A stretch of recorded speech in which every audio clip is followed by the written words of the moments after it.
শেখ হাসিনার ভয় নাই। রাজধানীর বিভিন্ন এলাকায় বিশেষ অভিযান চালিয়ে বিভিন্ন অপরাধে জড়িত থাকার অভিযোগে 118 জনকে গ্রেফতার করেছে ঢাকা মহানগর পুলিশ। গ্রেফতারদের মধ্যে কার্যক্রম নিষিদ্ধ আওয়ামী লীগ ও এর অঙ্গ সংগঠনের 26 নেতাকর্মী রয়েছেন। 23 June DMP media and public relations বিভাগের অতিরিক্ত উপপুলিশ কমিশনার নিয়াজ মাহাদি স্বাক্ষরিত এক সংবাদ বিজ্ঞপ্তিতে এ তথ্য জানানো হয়।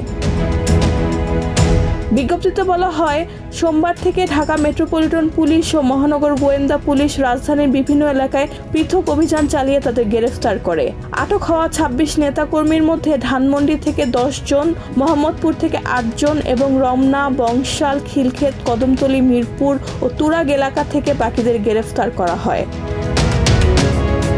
এছাড়া অভিযানে একজন তালিকাভুক্ত ও একজন তালিকা বহির্ভূত চাঁদাবাজ, সন্ত্রাসী ও ছিনতাই সংশ্লিষ্ট 33 জন এবং মাদক কারবারে জড়িত 37 জনকে গ্রেফতার করা হয়েছে।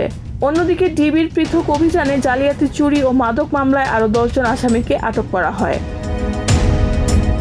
ডিএমপি জানিয়েছে, জননিরাপত্তা ও আইন শৃঙ্খলা পরিস্থিতি স্বাভাবিক রাখতে এ ধরনের অভিযান অব্যাহত থাকবে। গ্রেফতারদের বিরুদ্ধে আইনানুগ ব্যবস্থা প্রক্রিয়াধীন রয়েছে।